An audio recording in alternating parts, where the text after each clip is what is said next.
سمع الله لمن حمده الله أكبر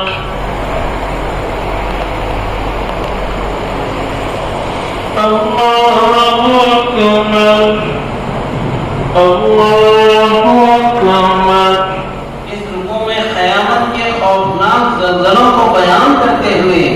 انسانی زندگی کے مدارک، زمین کی بے جان مٹی، اناج سے نطفہ، پھر خون کے لوتھڑے سے گوشت و ہڈی، رحم مادر میں خیام، 3 پردوں کے اندر صورت گری، نہایت مجبوری اور محتاج بچے سے ابتدا، پھر جوانی میں جوش اور بڑھاپے کی کمزوری، پھر موت سے دوسری یقینی اور دائمی زندگی کا بیان ہے. جو لوگ کسی علم و ہدایت کے بغیر بڑائی جتاتے ہیں دنیا میں رسوائی اور آخرت میں عذاب پائیں گے.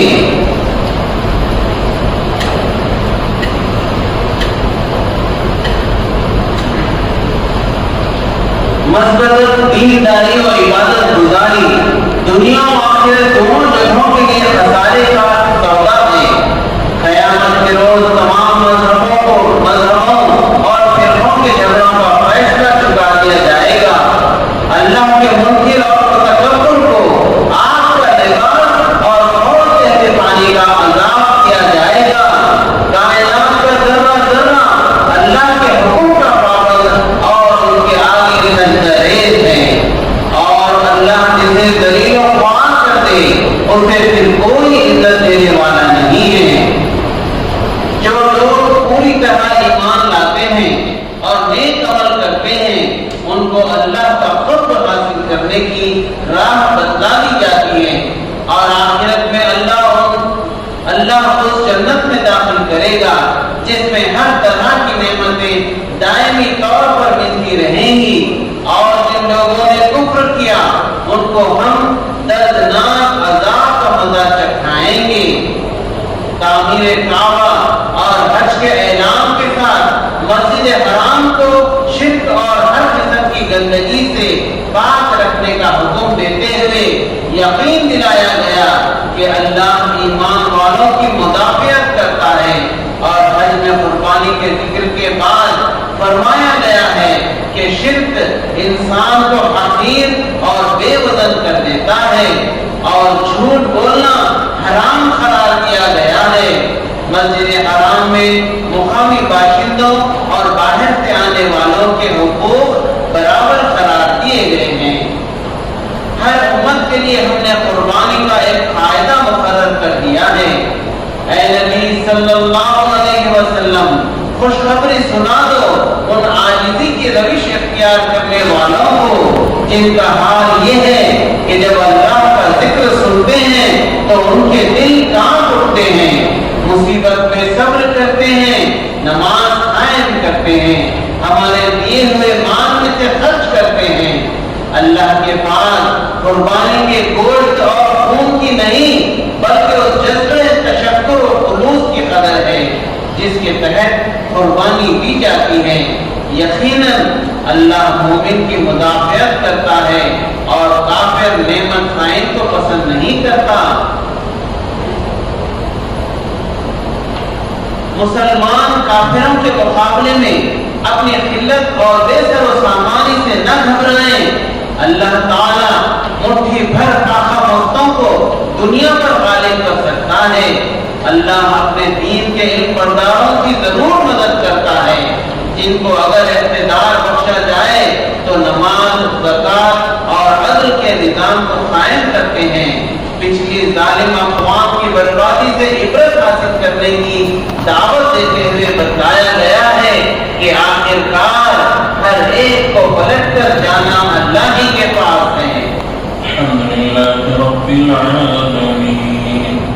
वस्सलातु वस्सलामु अला सय्यिदिल मुरसलीन। अल्लाहुम्मा इन्नका अफ़ुव्वुन करीम तुहिब्बुल अफ़्वा फ़अफ़ु अन्ना या करीम फ़अफ़ु अन्ना या रहीम बिरहमतिका या अरहमर राहिमीन।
الحاكم فلا يستعجلون فويل للذين كفروا من يومهم الذي يقولون أئنا لمردودون في الحافرة أئنا كنا عظاما نخرة قالوا تلك إذا كرة خاسرة فإنما هي نزلة واحدة فإذا هم بالساهرة هل أتاك حديث موسى إذ ناداه ربه بالوادي المقدس طوى اذهب إلى فرعون إنه طغى فقل هل لك إلى أن تزكى وأهديك إلى ربك فتخشى فأراه الآية الكبرى فكذب وعصى ثم أدبر يسعى فحشر فنادى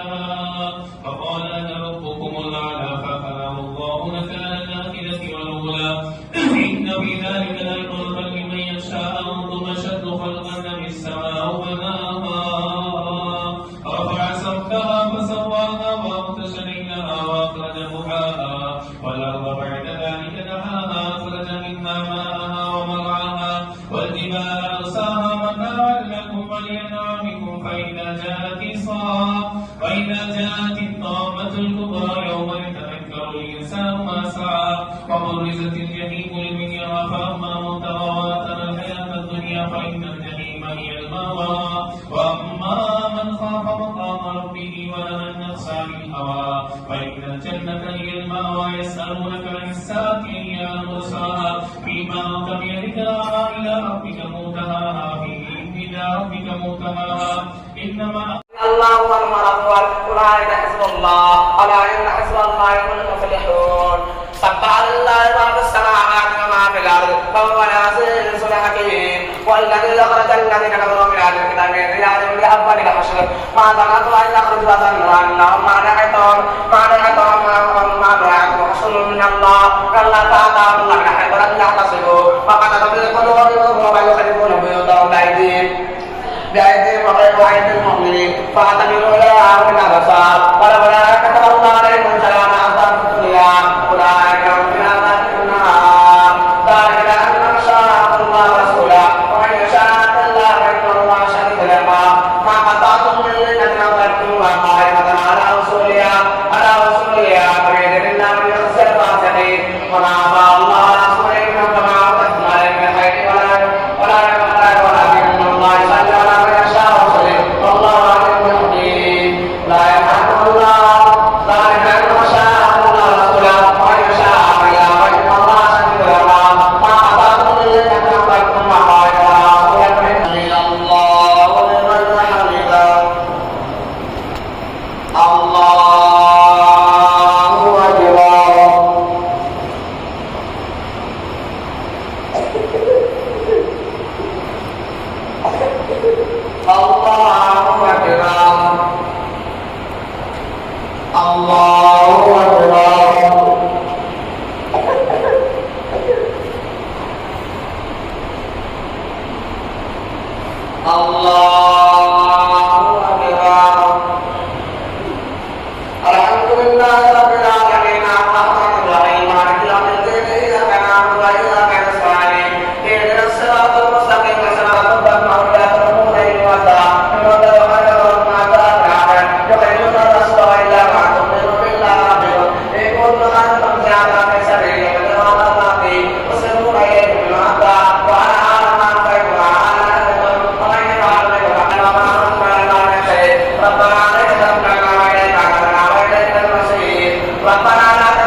سمع الله لمن حمده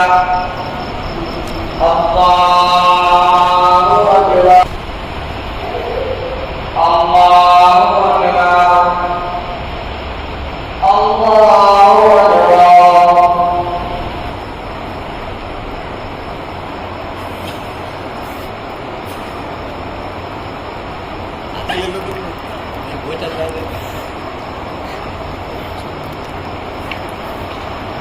السلام عليكم.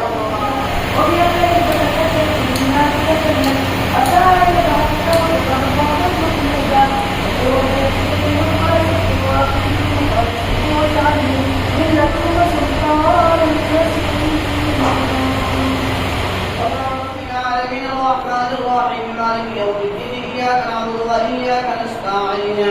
اهدنا الصراط المستقيم صراط الذين أنعمت عليهم غير المغضوب عليهم ولا الضالين. والله أنزل من السماء ماء فأحيا به الأرض بعد موتها إن في ذلك لآية لقوم يسمعون. وإن لكم في الأنعام لعبرة نسقيكم مما في بطونها ولكم منافع منها تأكلون ولكم فيها جمال حين تريحون وحين وإن لكم في الأنعام لعبرة نسقيكم مما في بطونها ولكم منافع منها تأكلون ولكم فيها جمال حين وحين تسرحون إن في ذلك لآية لقوم يعقلون. وأوحى ربك إلى النحل أن اتخذي من الجبال بيوتا ومن الشجر مما يعرشون ثم كلي من كل الثمرات فاسلكي سبل ربك ذللا يخرج من بطونها أشراب مختلف ألوانهم فيه شفاء للناس إن في ذلك لآية لقوم يتذكرون. وهو الذي سخر البحر تأكلوا لحما طريا وتخرج منه حية تلبسونها وترى الفلك في مواخر من فضله لعلكم تشكرون. ولقد أرسلنا إلى أمم من قبلك فضيلهم الشيطان أعمالهم فوليهم اليوم لهم العذاب أليم. وما أنزلنا عليك الكتاب إلا لتبين لهم الذي اختلفوا فيه هدى ورحمة لقوم يؤمنون. الله الرحمن الرحيم مالك يوم الدين إياك نعبد وإياك نستعين اهدنا الصراط المستقيم صراط الذين أنعمت عليهم غير المغضوب عليهم ولا الضالين. وإن كنا لما ليحيينه وأعمالهم إنه بما يعملون خبير. ولا تكونوا من الذين ظلموا فأسرفوا وما لكم من دون الله من أولياء فلا تنظروا وأقيموا الصلاة طرفي النهار وزلفا من الليل إن الحسنات يذهبن السيئات ذلك ذكرى للذاكرين. واصبر فإن الله لا يضيع أجر المحسنين. فلولا كان من القرون من قبلكم أولو بقية ينهون عن الفساد في الأرض إلا قليلا ممن أعطينا منهم واتبع الذين ظلموا ما أترفوا فيه وما كانوا مجرمين. وما كان ربك ليهلك القرى بظلم وأهلها مصلحون. ولو شاء ربك لجعل الناس أمة واحدة فلا يزالون مختلفين إلا من رحم ربك ولذلك أمر له وتمت كلمة ربك لأملأن جهنم من الجنة والناس أجمعين. وقلنا نقص عليك من أنباء الرسل ما نثبت به فؤادك وجاءك في هذه الحق وموعظة وذكرى للمؤمنين. وقل للذين لا يؤمنون اعملوا على مكانتكم إنا عاملون وانتظروا إنا منتظرون. ولله غيب السماوات والأرض وإليه يرجع الأمر كله فاعبده وتوكل عليه وما ربك بغافل عما تعملون. الله أكبر.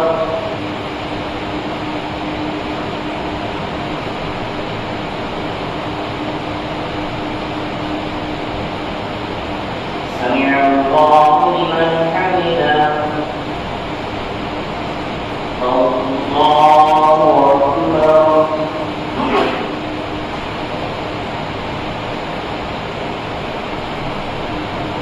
الله أكبر. الله أكبر.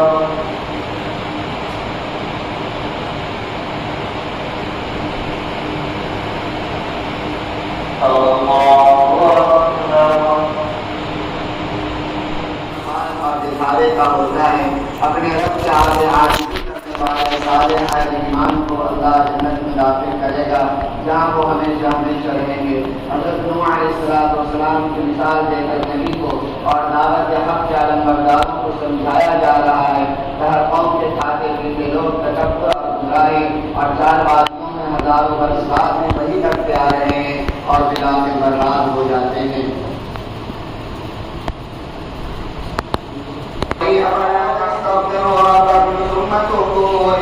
ثم توبوا إليه يرسل السماء عليهم مدرارا وجعل الأنهار تجري من تحتهم فأهلكناهم. يا قوم لا أسألكم عليه أجرا إن أجري إلا على الذي فطرني أفلا تعقلون. ويا قوم استغفروا ربكم ثم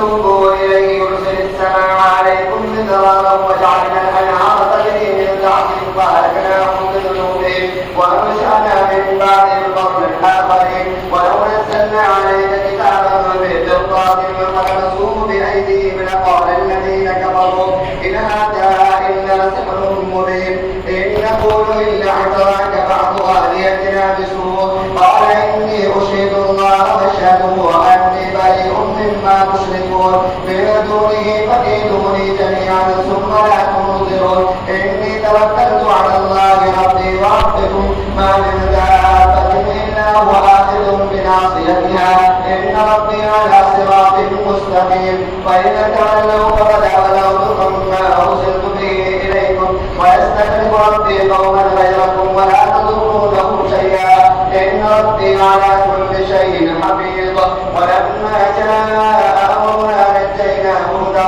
والذين آمنوا معه برحمة منا ونجيناهم من عذاب غليظ. وتلك عاد جحدوا بآيات ربهم وعصوا رسله واتبعوا أمر كل جبار عنيد وأتبعوا في هذه الدنيا لعنة ويوم القيامة من بعده لبني إسرائيل سنة الأرض فإذا جعلنا بكم جئنا بكم لفيفا وبالحق أنزلناه وبالحق نزل وما أرسلناك إلا مبشرا ونصيرا وقرآنا فرقنا والتقرأ على مقص ونزلناه تنزيلا. قل آمنوا به أو لا تؤمنوا إن الذين أوتوا العلم من قبل يزلون سبيرا ويقولون سبحان ربنا ويكون من بعدنا مفعولا ويقرون للأذقان يبكون ويزيدهم خشوعا. الله أكبر.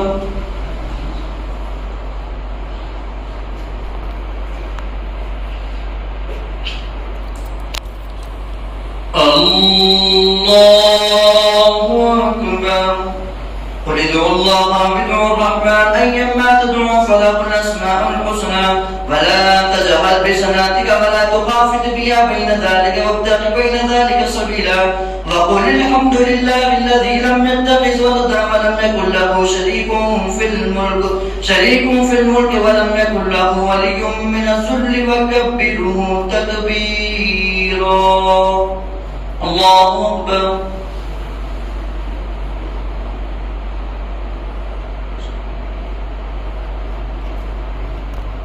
سمع الله لمن حمده.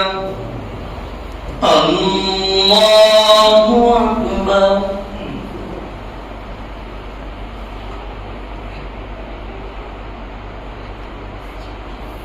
الله أكبر. الله أكبر.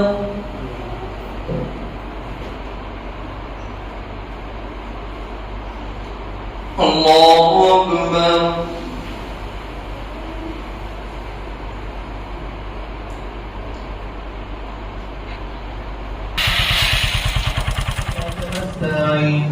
اهدنا الصراط المستقيم صراط الذين أنعمت عليهم غير المغضوب عليهم ولا الضالين. ولقد أرسلنا نوحا وإبراهيم وجعلنا في ذريتهما النبوة والكتاب فمنهم مهتد وكثير منهم فاسقون. ثم قفينا على آثارهم برسلنا وقفينا بعيسى ابن مريم وعيسى ابن مريم وآتيناه الإنجيل وجعلنا في قلوبهم ما لم تكونوا تعلمون فاذكروني أذكركم واشكروني ولا تكفرون. يا أيها الذين آمنوا استعينوا بالصبر والصلاة وإنها لكبيرة إلا على الخاشعين الذين يظنون أنهم ملاقو الله كم فئة قليلة غلبت فئة كثيرة بإذن الله والله عليم بالمتقين وما كان لنفس أن تؤمن إلا بإذن الله ويجعل الرجس على الذين لا يعقلون يا أيها الذين آمنوا إن تطيعوا فريقا من الذين أوتوا الكتاب يردوكم بعد إيمانكم كافرين ولله مولاكم وخير الناصرين سنلقي في قلوب الذين كفروا الرعب بما أشركوا بالله ما لم ينزل به سلطانا ومأواهم النار وبئس مثوى الظالمين ولقد صدقكم الله وعده إذ تحسونه بإذنه حتى إذا فشلتم وتنازعتم في الأمر وعصيتم من بعد ما أراكم ما تحبون منكم من يريد الدنيا ومنكم من يريد الآخرة ثم صرفكم عنهم ليبتليكم ولقد عفا عنكم والله ذو فضل على المؤمنين إذ تسعدون ولا تلمون أحد والرسول يدعوكم في أخراكم فأصابكم غما بغم لكي لا تحزنوا على ما فاتكم ولا ما أصابكم والله خبير بما تعملون إلا قد صدق الله رسوله الرؤيا بالحق لتدخلن المسجد الحرام إن شاء الله آمنين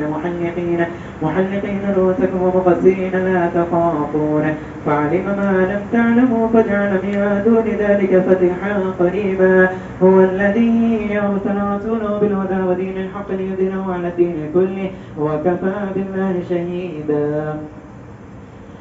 محمد رسول الله والذين معه أشداء على الكفار رحماء بينهم تراهم ركعا سجدا يبتغون فضلا من الله ورضوانا سيماهم في وجوههم من أثر السجود ذلك مثلهم في التوراة ومثلهم في الإنجيل كزرع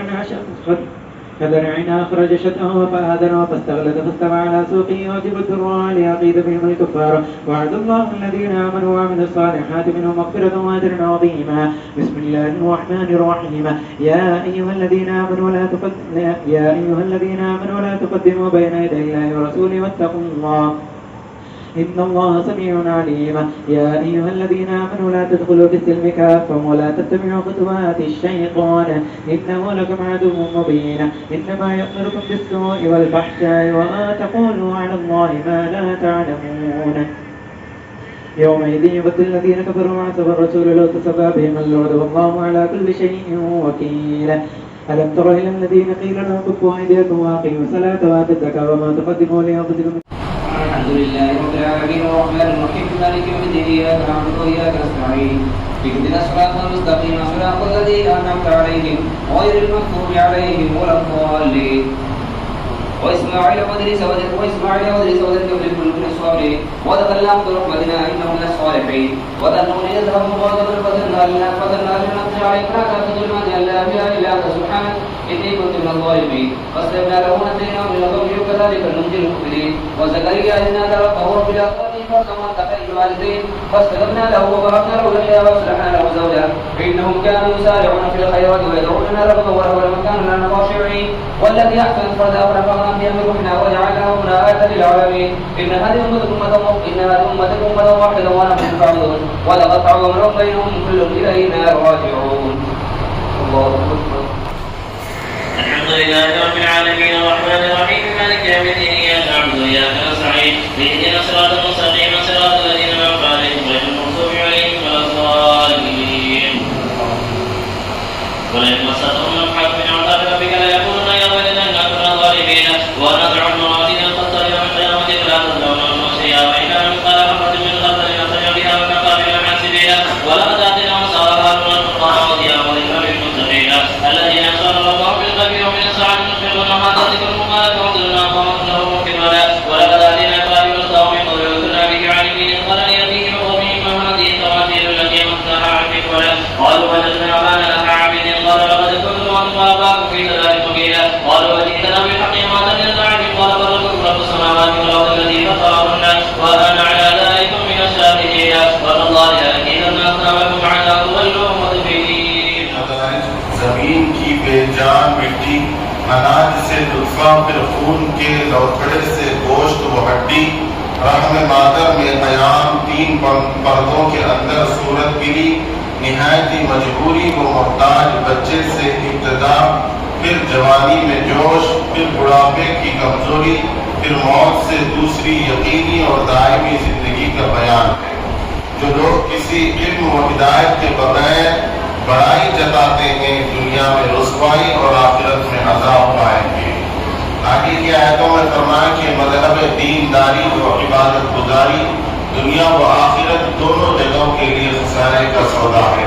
क़यामत के रोज तमाम मजहबों और फिरकों के झगड़ों का फैसला चुका दिया जाएगा। अल्लाह के मुनकिर और मुतकब्बिर को आग का लिबास और खौलते हुए पानी का अज़ाब दिया जाएगा। कायनात का जर्रा जर्रा अल्लाह के हुक्म का पाबंद और इसके आगे सजदा रेज़ है। यहाँ पर आयत सजदा तिलावत की गई और अल्लाह जिसे ज़लील व ख्वार कर दे इसे फिर बहुत इज्जत देने वाला है।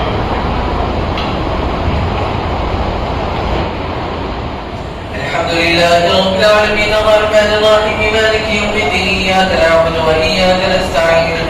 اهدنا الصراط المستقيم صراط الذين أنعمت عليهم غير المغضوب عليهم ولا الضالين. وإذ بوأنا لإبراهيم مكان البيت ألا تشرك بي شيئا وطهر بيتي للطائفين والقائمين والركع السجود وأذن في الناس بالحج يأتوك رجالا وعلى كل ضامر يأتين من كل فج عميق ليشهدوا منافع لهم ويذكروا اسم الله في أيام معلومات على ما رزقهم من بهيمة الأنعام فكلوا منها وأطعموا البائس الفقير ثم ليقضوا تفثهم وليوفوا نذورهم وليطوفوا بالبيت العتيق ذلك يوم يعذب حرمات الله فهو خير لهم عند ربي وأحلت لكم الأنعام إلا ما يتلى عليكم وأحلت لكم الأنعام إلا ما يتلى عليكم فاجتنبوا الرجس من الأوثان واجتنبوا قول الزور ونفاء لله غير مشركين به ومن يشرك بالله فكأنما خر من السماء فتخطفه الطير أو تهوي به الريح في مكان سحيق ذلك ومن يعذب شعائر الله فإنها من تقوى القلوب لكم فيها منافع إلى أجل مسمى ثم محلها إلى البيت العتيق. الله أكبر.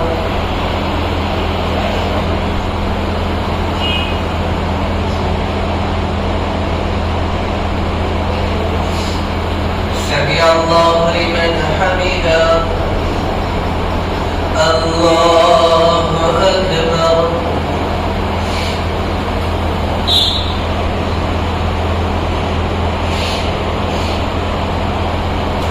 الله أكبر. الله أكبر. وهو أعلم بمن ضل عن سبيله وهو أعلم بالمهتدين. ولئن مسته نفحة من عذاب ربك ليقولن يا ويلنا إنا كنا ظالمين فما زالت تلك دعواهم حتى جعلناهم حديدا خامدين وما خلقنا السماء والأرض وما بينهما لاعبين لو أردنا أن نتخذ لهوا لاتخذناه من لدنا إن كنا فاعلين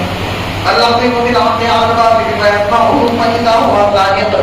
ولكم الويل مما تصفون ولهم ما في السماوات والأرض ومن عنده لا يستكبرون عن عبادته ولا يستحسنون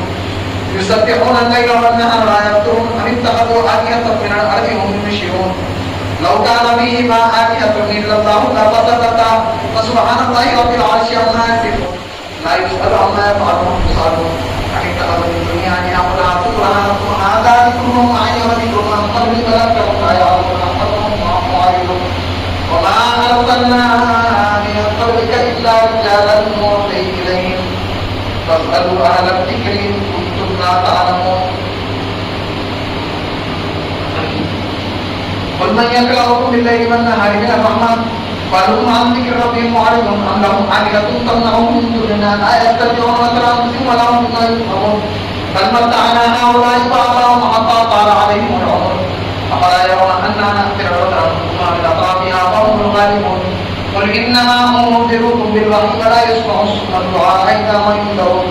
ولئن مستكم نفحة من عذاب ربك ليقولن يا ويلنا إنا كنا ظالمين ونضع الموازين القسط ليوم القيامة فلا تظلم نفس شيئا وإن كان مثقال حبة من خردل أتينا بها وكفى بنا حاسبين ولقد آتينا موسى وهارون القرآن وضياء وذكرا للمتقين الذين يخشون ربهم بالغيب وهم من الساعة مشفقون وهذا ذكر مبارك أنزلناه فأنتم له منكرون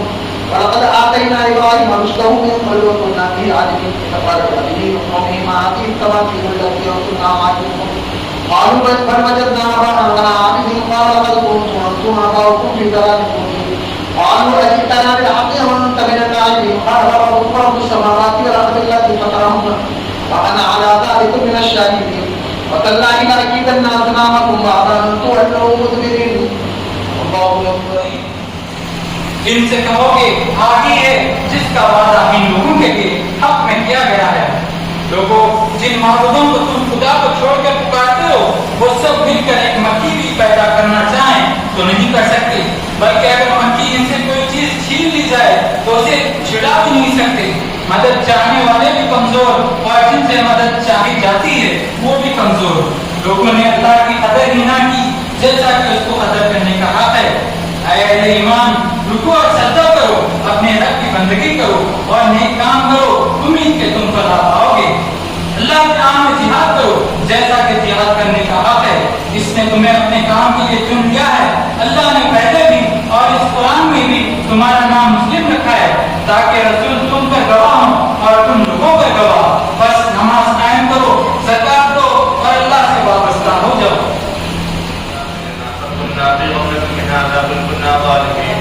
إنكم وما تعبدون من دون الله حسبوا جهنم أنتم لها خالدون لو كان هؤلاء آلهة ما عبدوها وكلهم فيها خالدون. بسم الله الرحمن الرحيم. قد أفلح المؤمنون الذين هم في صلاتهم خاشعون والذين هم عن اللغو معرضون والذين هم للزكاة فاعلون والذين هم لفروجهم حافظون إلا على أزواجهم وما ملكت أيمانهم فإنهم غير ملومين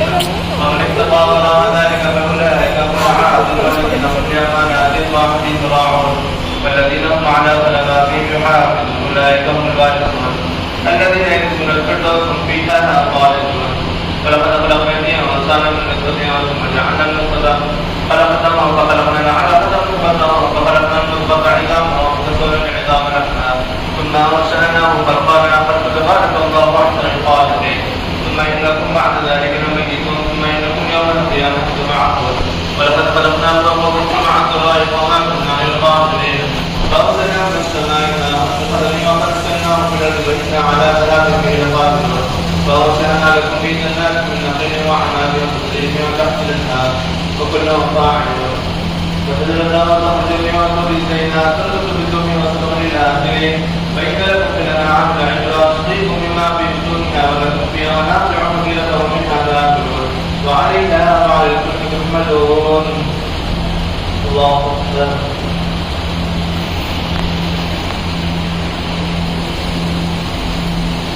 سمع الله لمن حمده. الله أكبر.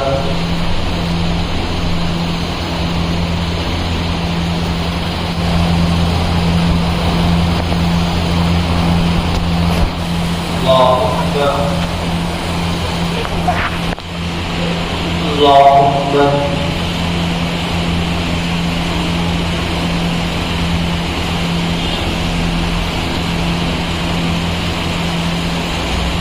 الله أكبر. الحمد لله رب العالمين الرحمن الرحيم مالك يوم الدين إياك نعبد وإياك نستعين اهدنا الصراط المستقيم صراط الذين أنعمت عليهم غير المغضوب عليهم ولا الضالين. ولقد أرسلنا نوحا إلى قومه فقال يا قوم اعبدوا الله ما لكم من إله غيره يريد أن يتفضل عليكم ولو شاء الله لأنزل من السماء ماء فنبت فأنشأنا به بقرنا فليس ما تسلك من أمة أجلها وما يستغفرون. ثم أرسلنا رسلنا أخرى كلما جاء أمة رسولها كذبوا فأتبعنا بعضا وجعلناهم أحاديث وبعدا لقوم لا يؤمنون. ثم أرسلنا رسلنا أخرى كلما جاء أمة رسولها فجعلناه أحاديث وموعظة لقوم يتقون. وهو الذي يغفر الله لهم ذلك بأنهم كفروا بالله ورسوله والله لا يهدي القوم الفاسقين. فرح المخلفون بمقعدهم خلاف رسول الله وكرهوا أن يجاهدوا بأموالهم وأنفسهم في سبيل الله وقالوا لا تنفروا في الحر قل نار جهنم أشد حرا لو كانوا يفقهون فليضحكوا قليلا وليضروا كثيرا جزاء بما كانوا يكسبون فإن رجعك الله إلى طائفة منهم فاستأذنوك للخروج فقل لا تخرجوا معي أبدا ولن تقاتلوا معي عدوا إنكم رضيتم بالقعود أول مرة فاقعدوا مع الخالفين ولا تصل على أحد منهم مات أبدا ولا تقم على قبره إنهم كفروا بالله ورسوله وماتوا وهم فاسقون ولا تعجبك أموالهم وأولادهم إنما يريد الله أن يعذبهم بها في الحياة في الدنيا وتذهب أنفسهم وهم كافرون وإذا أنزلت سورة أن آمنوا بالله وجاهدوا مع رسوله استأذنك للقول منهم وقالوا ذرنا نكن مع القاعدين رضوا بأن يكونوا مع الخوالف وطبع على قلوبهم فهم لا يفقهون لكن الرسول والذين آمنوا معه وجاهدوا بأموالهم وأنفسهم وأولئك لهم الخيرات وأولئك هم المفلحون أعد الله لهم جنات تجري من تحتها الأنهار خالدين فيها ذلك الفوز العظيم وجاء المعذرون من الأعراب وأذن لهم وقعد الذين كذبوا الله ورسوله سيصيب الذين كفروا منهم عذاب أليم ليس على الضعفاء ولا على المرضى ولا على الذين لا يجدون ما ينفقون حرج إذا نصحوا لله ورسوله ما على المحسنين من سبيل والله غفور رحيم ولا على الذين إذا آتوك لتحمدهم قلت لا أجد ما أحمدكم عليه فولوا وأعينهم تفيض من الدمع حذرا ألا يجدوا ما ينفقون إنما السبيل على الذين يستأذنونك وهم أغنياء رضوا بأن يكونوا مع الخوالف وطبع الله على قلوبهم فهم لا يعلمون الله أكبر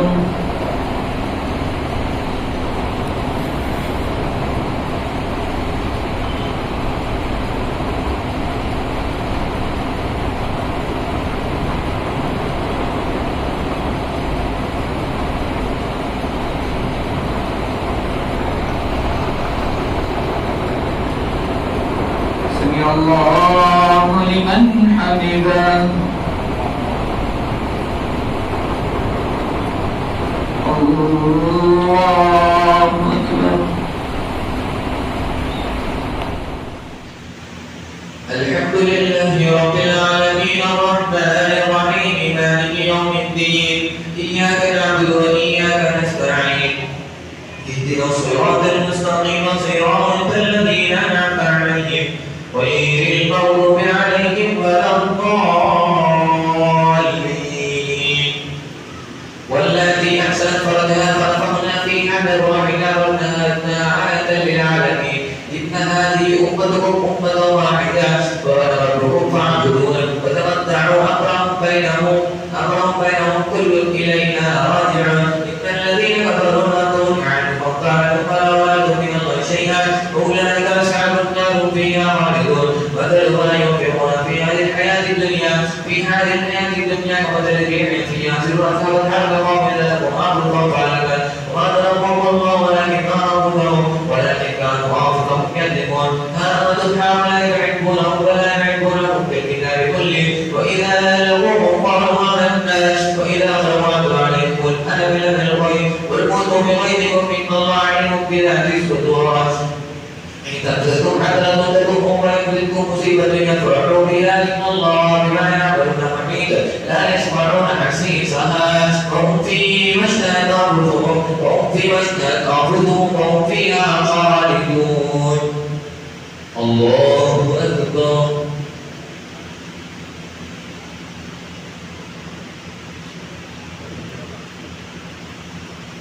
سمع الله لمن حمده الله أكبر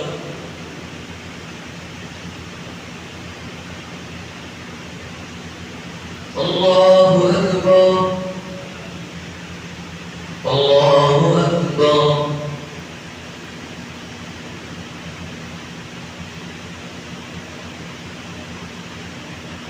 الله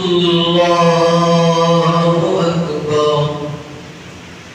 الحمد لله رب العالمين الرحمن الرحيم مالك يوم الدين إياك نعبد وإياك نستعين اهدنا الصراط المستقيم صراط الذين أنعمت عليهم غير المغضوب عليهم ولا الضالين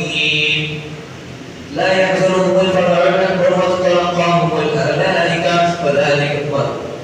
لا يحزنهم الفزع الأكبر وتتلقاهم الملائكة ذلك بما كنتم مؤمنين والذين إذا فعلوا فاحشة أو ظلموا أنفسهم ذكروا الله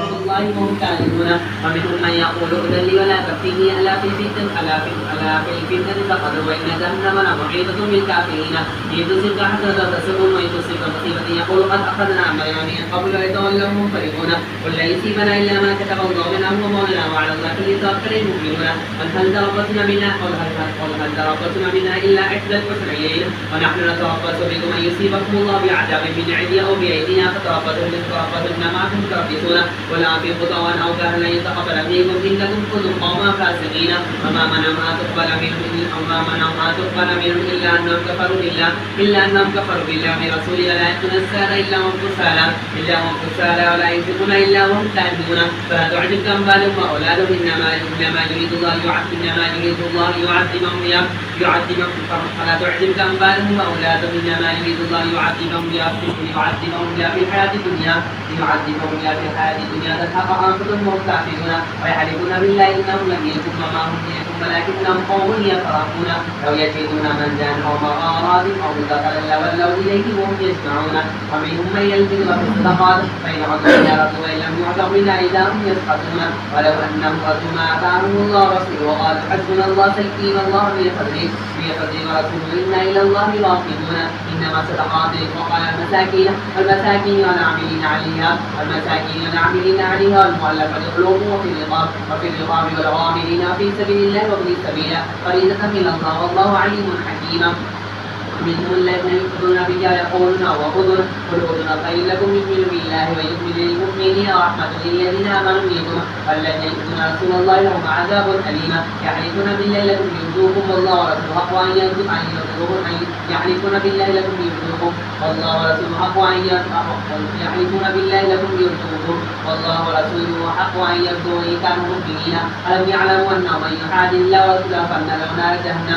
جهنم خالدا فيها ذلك الخزي العظيم يحذر المنافقون أن تنزل عليهم سورة تنبئهم بما في قلوبهم قل استهزئوا إن الله مخرج ما تحذرون ولئن يسألتم يقولون إنما كنا نخوض ونلعب قل أبالله وآياته ورسوله كنتم تستهزئون لا تعتذروا قد كفرتم بعد إيمانكم إن عفانا طائفة منكم وعذب طائفة بأنهم كانوا مجرمين المنافقون والمنافقات بعضهم من بعض يأمرون بالمنكر وينهون عن المعروف ويقبضون أيديهم نسوا الله فنسيهم إن المنافقين هم الفاسقون وعد الله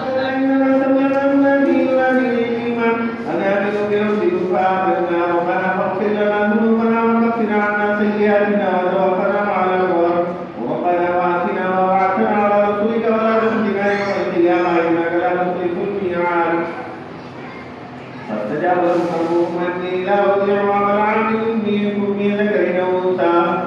قالوا بما فالذين هاجروا وخرجوا من ديارهم ووضوا في سبيلي وقتلوا وقتلوا لأكفرن عنهم سيئاتهم ولأدخلنهم جنات تجري من تحتها الأنهار ثواب من عند الله والله عنده حسن الثواب لا يغرنك تقلب الذين كفروا في البلاد متاع قليل ثم مأواهم جهنم وبئس المهاد لكن الذين اتقوا ربهم لهم جنات تجري من تحتها الأنهار خالدين فيها الملائكة ما سمعنا بهذا في آبائنا الأولين إن هو إلا رجل به جنة فتربصوا به حتى حين قال ربي انصرني بما كذبون فأوحينا إليه أن اصنع الفلك بأعيننا ووحينا فإذا جاء أمرنا